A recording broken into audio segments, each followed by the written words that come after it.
Atos capítulo 28, do verso 1 ao verso 10. Já salvos, soubemos então que a ilha se chamava Malta. Os que habitavam a ilha usaram conosco de muita bondade, pois acenderam uma fogueira e nos abrigaram, todos por causa da chuva que caía e do frio. Enquanto Paulo ajuntava um feixe de gravetos e os colocava sobre o fogo, uma serpente, fugindo do calor, prendeu-se à sua mão. Quando os habitantes da ilha viram a serpente pendurada na mão dele, disseram uns aos outros: certamente este homem é um assassino, pois, embora salvo do mar, a justiça não o deixa viver. Mas ele, sacudindo a serpente no fogo, não sofreu mal nenhum. Mas eles esperaram Paulo viesse então a inchar e a cair morto de repente. E tendo esperado muito tempo e vendo que nada de anormal lhe acontecia, mudaram de opinião e começaram a dizer que ele era um deus. Nos arredores daquele lugar havia umas terras que pertenciam a um homem mais importante da ilha, cujo nome era Públio. Ele nos recebeu e nos hospedou bondosamente por 3 dias. O pai de Públio estava de cama, sofrendo de febre e disenteria. Paulo foi visitá-lo e, tendo orado, impôs-lhe as mãos e o curou. Feito isso, os demais doentes da ilha também vieram e foram curados. E eles nos distinguiram com muitas honras. E ao embarcarmos, puseram a bordo as coisas que nos eram necessárias. Irmãos, depois da tempestade, nós somos chamados a servir. Tempestade, naturalmente, eu quero usar aqui numa associação, numa comparação. Que tempestade que a gente passa, que a gente vive, não só quando a chuva cai, o relâmpago e as pedras, ou algo causado pelo vento. Mas tempestades eu quero abordar nessa noite como as lutas, as dificuldades, os problemas, uma luta no meu trabalho, uma perca do meu emprego, uma enfermidade, o carro que eu bato, enfim, qualquer situação adversa, a normalidade na minha existência. O que eu quero refletir com você nesta noite é justamente como a gente estará e o que vamos fazer depois desse momento de tempestade. Depois que você recebe a carta de demissão do seu emprego, depois que você avança o sinal vermelho e bate no carro, depois que você recebe um diagnóstico de uma enfermidade, depois que você perde a unha do pé, o que nós vamos fazer? Como nós vamos estar? Como vamos proceder depois desse evento adverso? O texto que nós lemos aqui, irmãos, fala do relato após o temporal, a tempestade que Paulo enfrentou no mar. Ele sai de Jerusalém, destino a Roma, para cumprir a sua prisão. Nesse translado, nesse período de viagem, uma tempestade assolou o navio onde Paulo e os outros estavam. O navio se perdeu, toda a carga do navio se perdeu, apenas as pessoas se salvaram. E eles então chegaram nesta ilha e o relato nos diz o que aconteceu depois da tempestade. Mas eu quero também usar nessa noite um outro texto, o texto do profeta Jonas, que você conhece muito bem. Deus manda Jonas ir pregar na cidade de Nínive. Jonas desobedece, ele vai para o caminho inverso, foge para Tarsis. Ele pega um navio, ele embarca numa viagem, e no meio do mar, Deus manda uma tempestade. As pessoas ficam apavoradas, as pessoas que estavam no navio clamavam aos seus deuses, mas Jonas se refugiava lá no porão do navio, dormindo, até que o comandante aborda Jonas, desperta ele, manda ele orar para o seu Deus. Mas depois que Jonas confessa o seu pecado, e Jonas é lançado no mar, aí a tempestade se acalma. Só que Jonas é tragado pelo grande peixe. Depois ele vai até a cidade de Nínive, lá ele proclama a palavra de Deus. Então Jonas, depois da tempestade, ele foi obrigado a cumprir a missão da qual ele não cumpriu voluntariamente quando ele foi chamado por Deus. Mas eu quero também fazer um paralelo com um terceiro texto nessa noite. Quando Jesus está atravessando o mar, ou os discípulos estão atravessando o mar da Galileia, uma grande tempestade vem sobre o barco. Jesus então se aproxima, Jesus anda sobre as águas, Jesus acalma aquela tempestade e eles chegam salvos à outra margem. Mas o que acontece depois que Jesus chega na outra margem? Lá era a cidade de Gadara, lá eles encontram um endemoniado, um homem que estava possesso por espíritos malignos, e então Jesus, depois da tempestade, vai libertar aquele homem e dar a ele uma nova vida. Eu quero nessa noite, irmãos, caminhar nesta direção, para que a gente reflita, o que faremos? Como vamos agir? Como vamos nos portar como cristãos depois das tempestades das nossas vidas? As tempestades, elas vêm e passam, elas não duram para sempre, amém? Se você está passando por alguma tempestade na sua vida, algum problema, alguma dificuldade, tenha essa compreensão. As tempestades vêm, mas elas passam. Nós não podemos impedi-las e não podemos contê-las. Existe alguém que pode impedir uma tempestade? Não.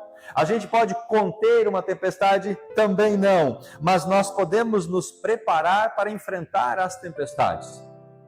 Isso no termo literal, tempestade que a gente fala do clima, mas também tempestade na nossa vida pessoal.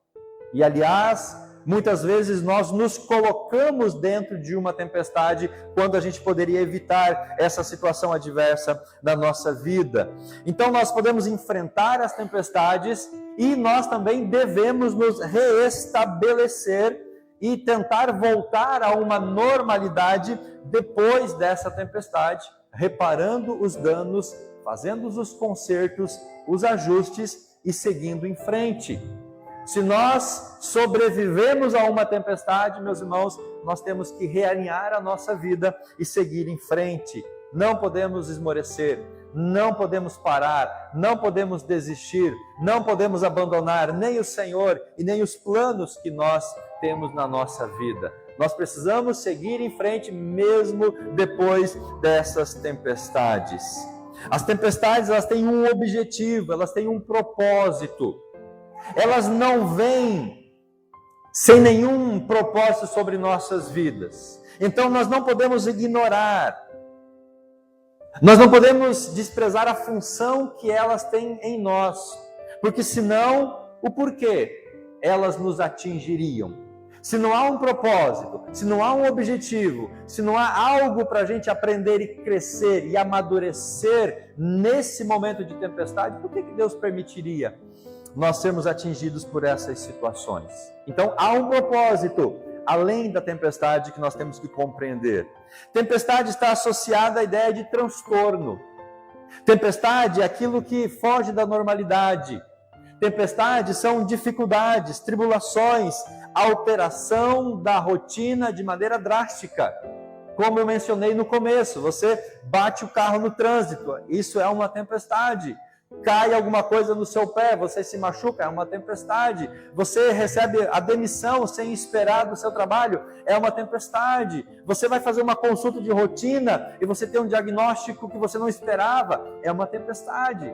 Você faz um plano, um projeto, mas não se concretiza, isso são tempestades, alterações drásticas e repentinas na normalidade da nossa vida, da nossa existência. De modo geral, irmãos, tempestade se refere a uma variação climática, um grande temporal, um grande vendaval, ou figurativamente, que é o que eu quero abordar nesta noite, é no sentido de perturbação na vida de quem passa por grande prova ou por grande assolação. E aqui eu creio que eu vou falar ao meu e ao seu coração nesta noite, porque você pode estar passando por uma grande prova, uma grande assolação, uma grande tribulação, e mesmo que você não esteja passando nesse momento, você em algum momento no futuro poderá viver este momento. Amém, queridos? Vocês acompanharam nos noticiários, na semana retrasada, a fúria do Milton, não o irmão Milton aqui da igreja, o furacão Milton, lá da Flórida. Aquele furacão que deixou 16 mortos e muita destruição. Foi anunciado que ele viria, as pessoas se prepararam, alguns saíram da rota possível, se preparando para aquela tragédia. Mas o furacão veio, matou 16 pessoas, deixou uma grande destruição. E como estão vivendo essas pessoas agora? Depois que passou o furacão, como elas estão vivendo? Aqui no nosso país, São Paulo, semana passada, teve chuvas, derrubou muitas árvores, causou problemas, pessoas uma semana sem energia. Mas e como que essas pessoas estão agora, depois desta tempestade? Aqui em Foz do Iguaçu, mais de 100 casas, irmãos, foram destelhadas, destruídas, danificadas.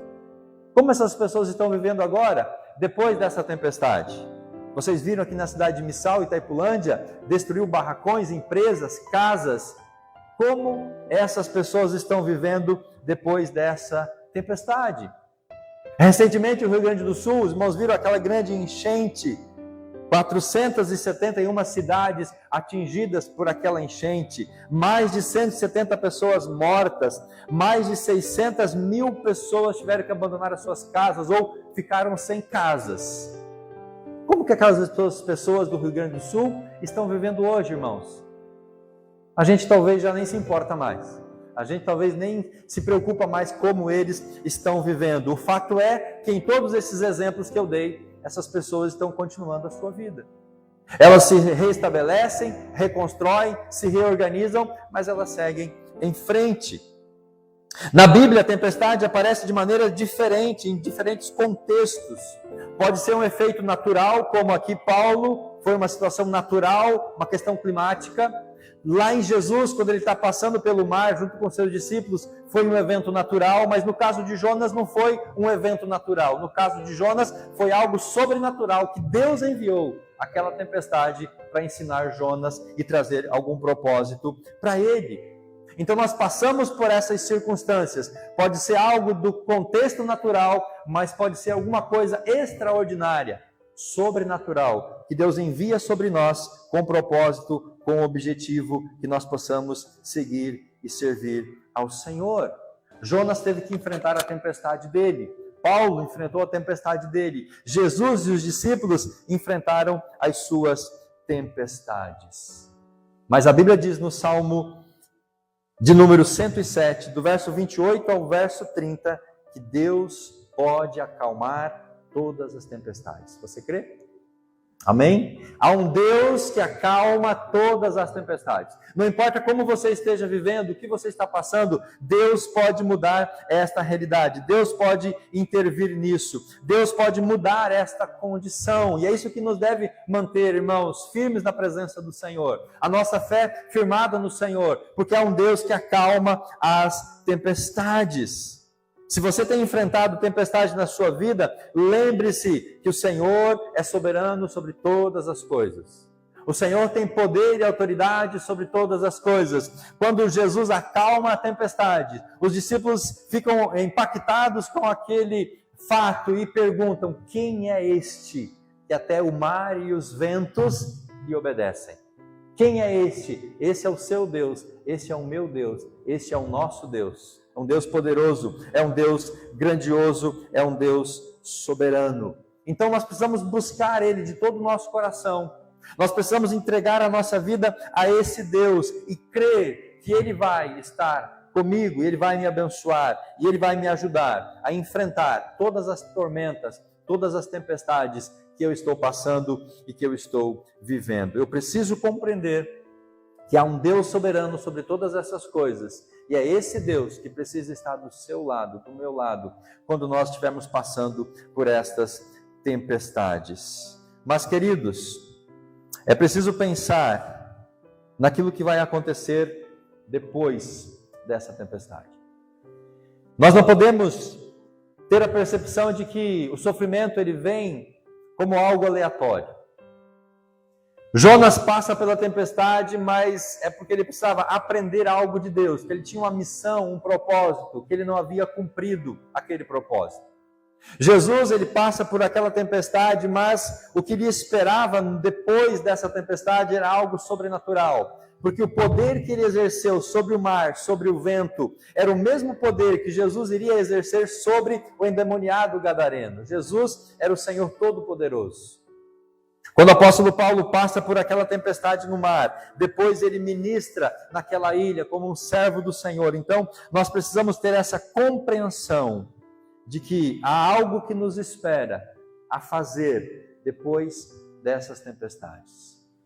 E se nós não compreendermos esse algo a fazer depois, nós simplesmente vamos ficar na tempestade e nada vai mudar na nossa vida, na nossa rotina. De maneira resumida, o que Deus espera de mim e de você depois da tempestade? Pegando os 3 textos que nós mencionamos aqui, Deus espera que a gente possa servi-lo de todo o nosso coração.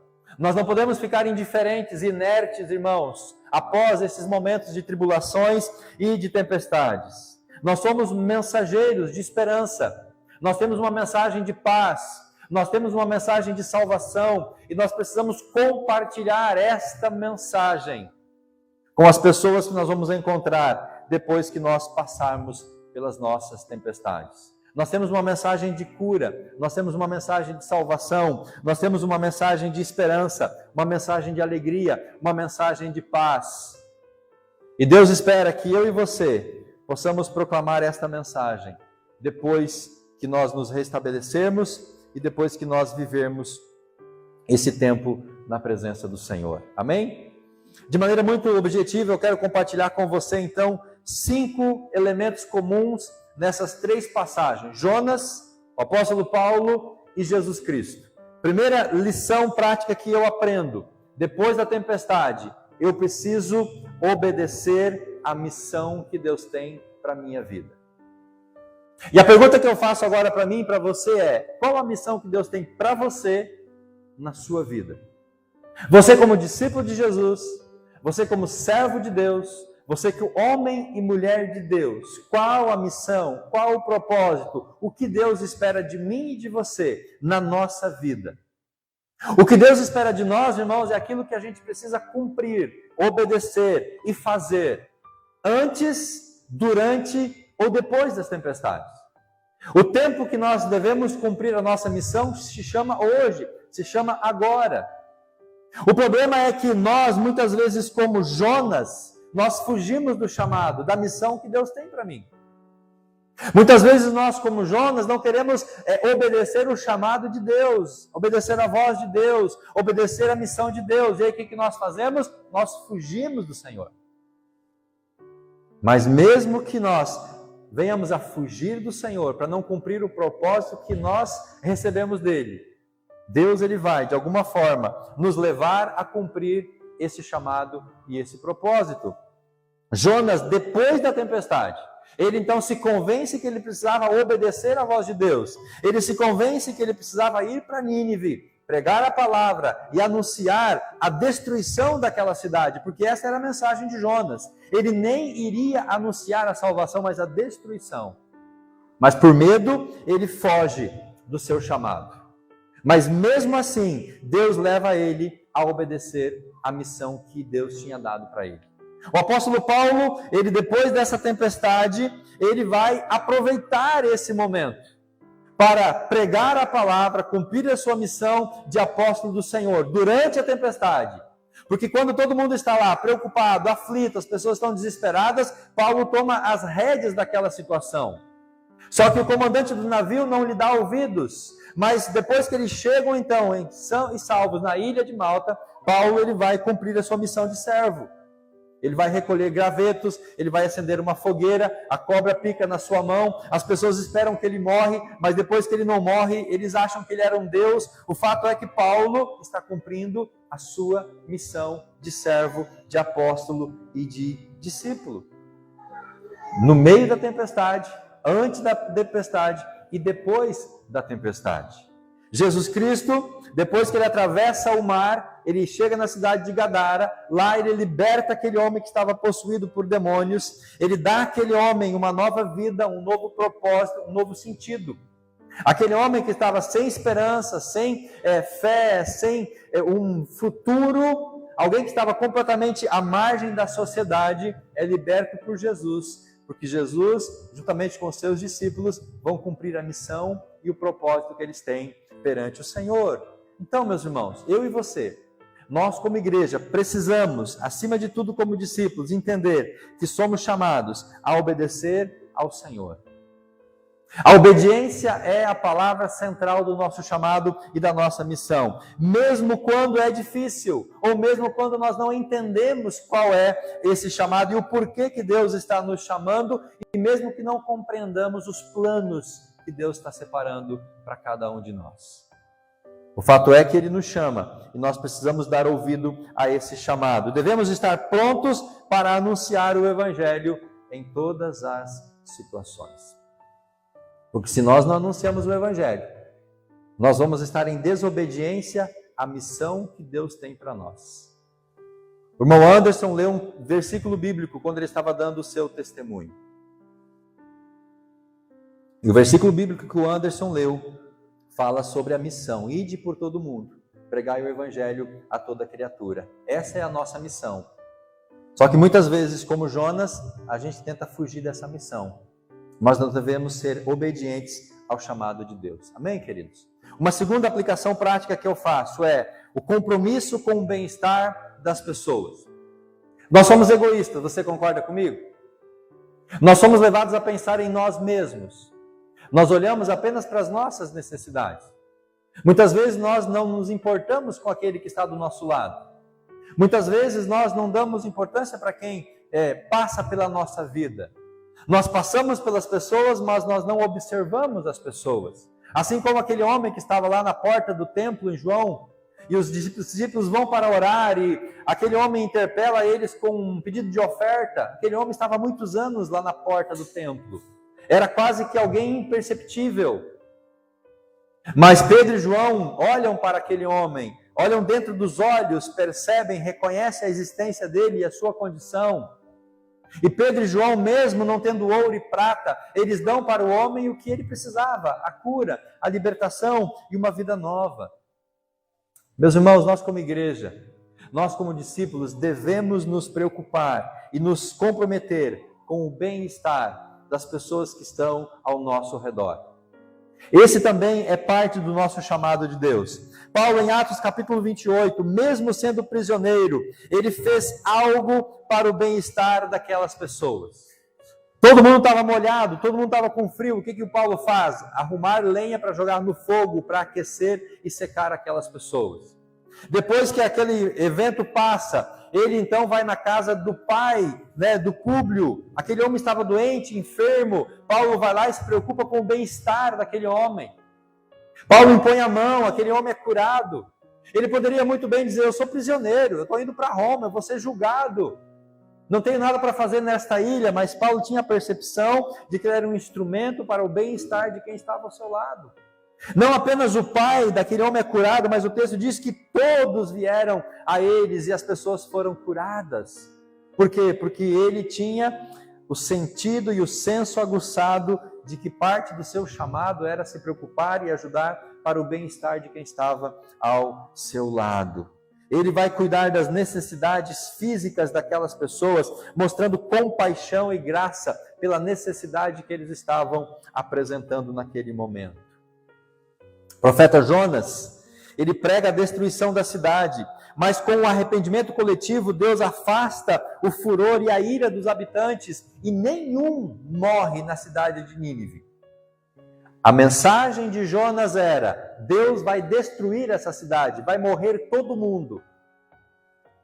Mas Deus então muda a sorte daquelas pessoas. Deus, e não o Jonas, se preocupa com o bem-estar daqueles que estavam lá. A pregação de Jonas, de alguma forma, tem um efeito reverso.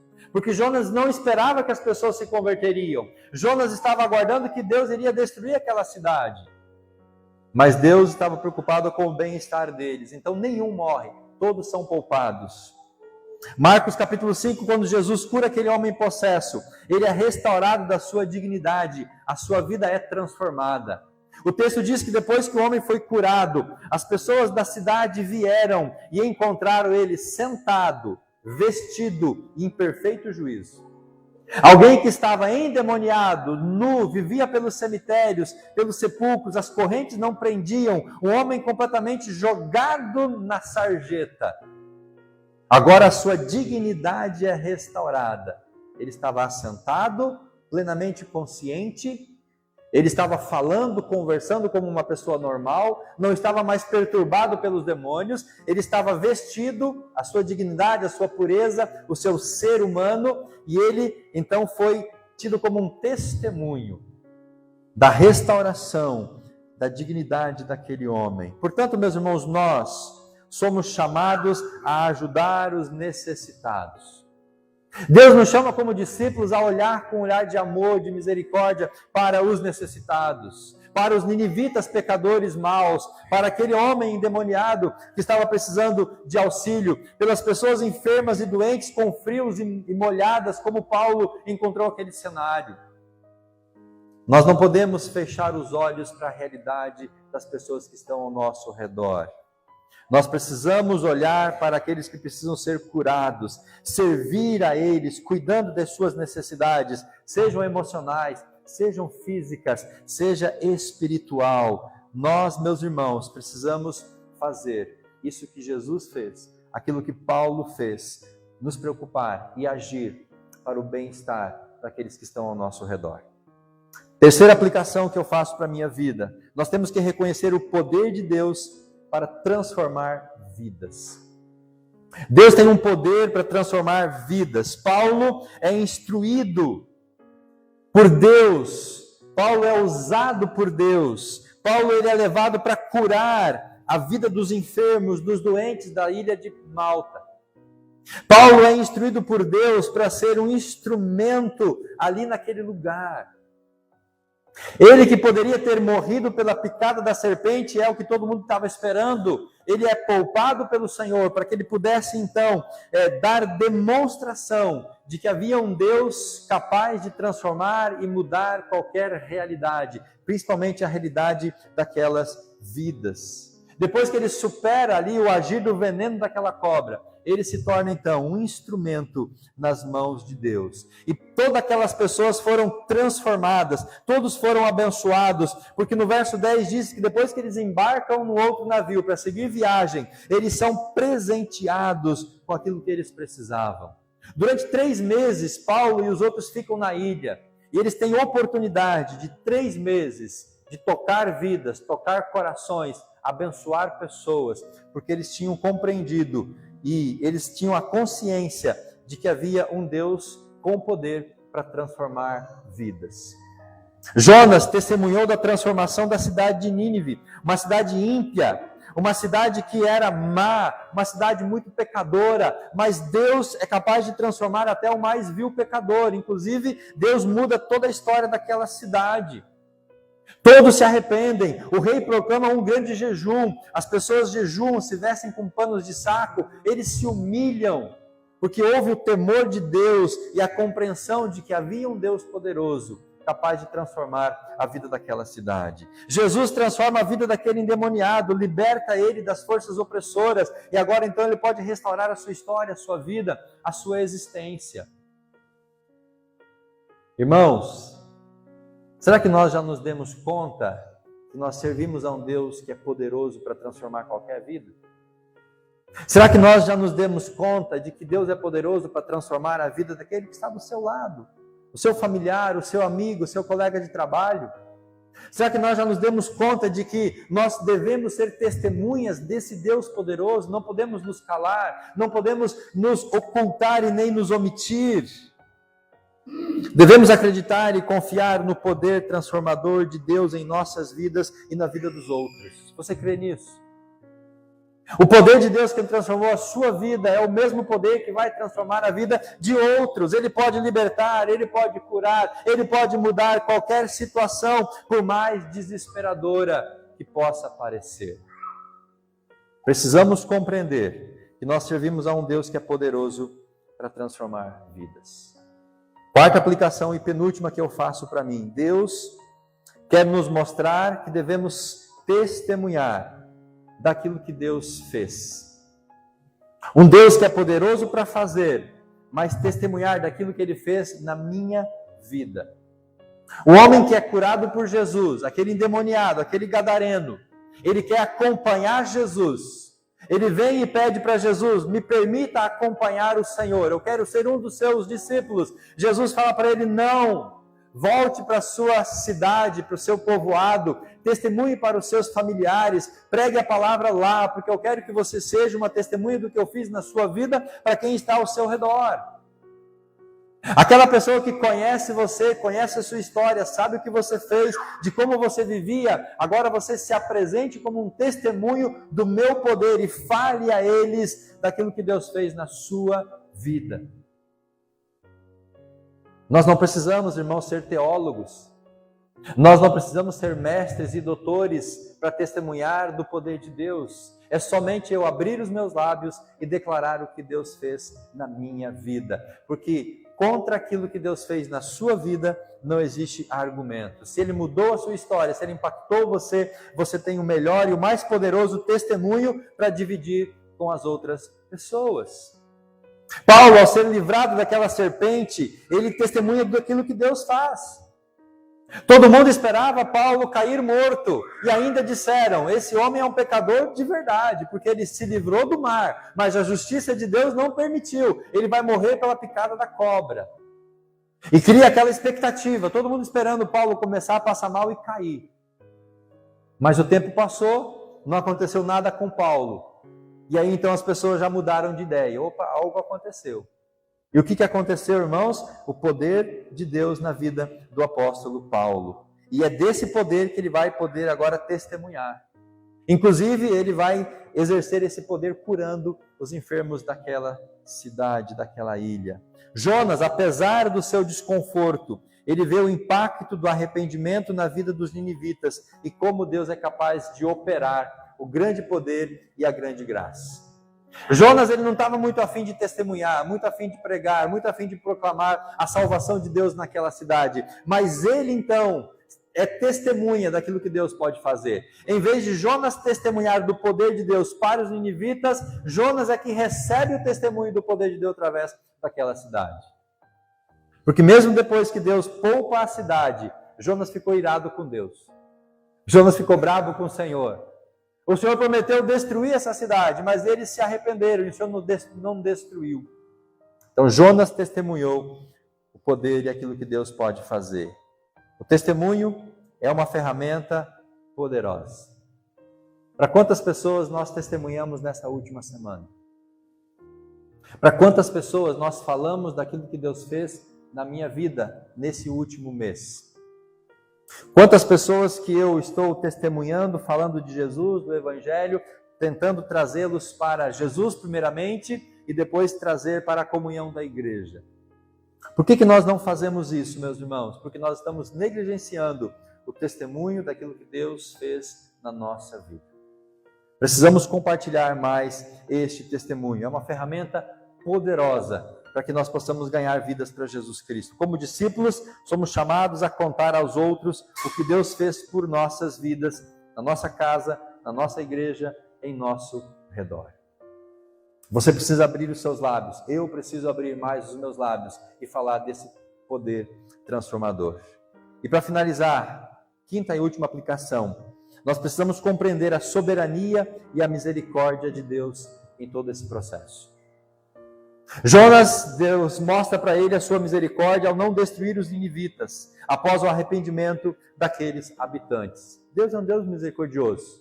Deus disse, vai lá Jonas e prega a destruição, todo mundo vai morrer. Mas como todo mundo se converteu, não há nenhum problema para Deus mudar a destruição em salvação. Em vez do castigo, a graça, a misericórdia, o favor, porque esse é o Deus misericordioso. Aliás, eu e você merecemos de Deus, ou deveríamos receber de Deus, o juízo, a condenação. Mas graciosamente Deus faz o quê? Nos salva, nos redime, nos transforma. Atos 28, Deus preserva a vida de Paulo e dos seus companheiros, além de trazer cura para aqueles homens. Misericórdia de Deus sobre a vida de Paulo, sobre todos aqueles que estavam no navio. A tragédia foi muito grande, o navio se perdeu, ninguém pôde salvar nada de bem material, apenas as pessoas se salvaram. Misericórdia e graça do Senhor. Não só com Paulo, mas com todos aqueles que estavam ali ao seu redor. Se aqueles homens tivessem morrido no naufrágio, eles não teriam testemunhado do poder da misericórdia de Deus através da vida de Paulo. Então, muitas vezes, irmãos, Deus preserva algumas pessoas com vida, para que elas possam, então, através de nós, ter esta noção e a oportunidade de arrependimento através da graça do Senhor. Jesus não apenas liberta o homem de Gadara, mas o envia para testemunhar da sua misericórdia. Vai e conta para as pessoas da sua vila o que eu fiz para você, como eu tive misericórdia de você, como eu te libertei. Vá e compartilhe dessa misericórdia. Devemos então, irmãos, confiar na soberania de Deus. Devemos saber que Ele é misericordioso e deseja salvar a todos. Amém? Deus quer salvar a todos. A mim, a você, seu familiar, seu cônjuge, seu amigo, seu colega de trabalho, seu filho. Deus quer salvar a todos. A nossa responsabilidade é cooperar com o plano de Deus, proclamar essa graça, proclamar essa misericórdia, para que Deus então possa agir. E com Deus agir, Ele vai salvar e transformar os pecadores. Como nós temos agido depois das tempestades que nós estamos vivendo na nossa vida? Nós aprendemos muito, meus irmãos, com as tempestades, mas nós devemos compreender o que Deus quer de cada um de nós. A partir de hoje, então, quando você passar por uma luta, por uma tribulação, por uma tempestade, saiba que depois que você passar por isso, você tem algo a fazer, e Deus quer que você faça isso em obediência à sua palavra. Você pode ficar de pé em nome de Jesus?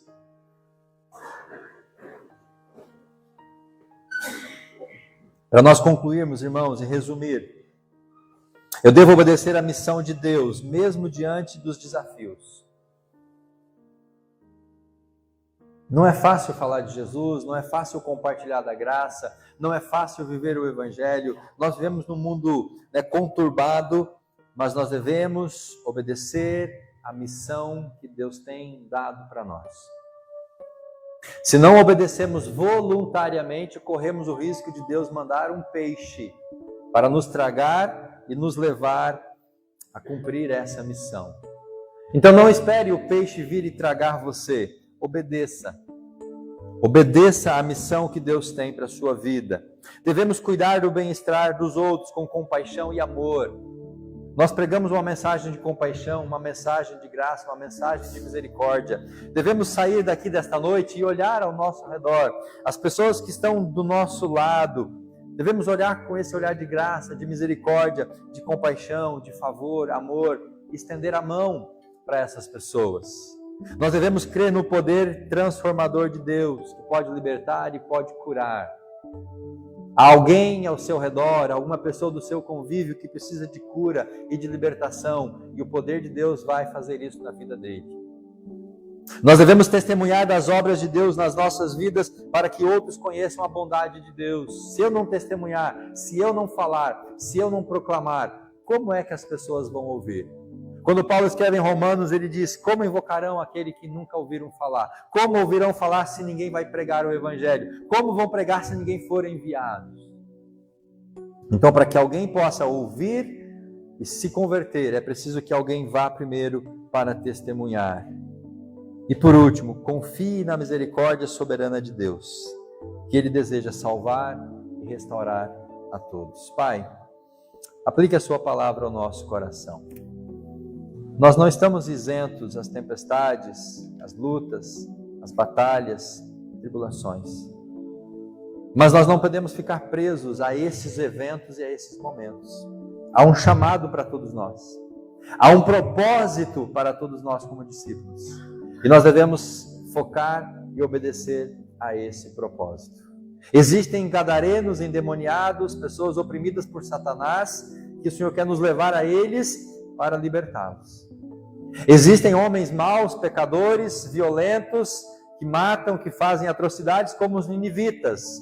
E o Senhor nos manda ir lá e pregar o Evangelho para essas pessoas. Existem aqueles que estão sem esperança, enfermos, doentes, como as pessoas de Malta, e o Senhor quer nos enviar a eles, para que nós possamos ser instrumentos de cura e de libertação. E possamos obedecer, Pai, a sua palavra, em nome de Jesus. Amém e graças a Deus.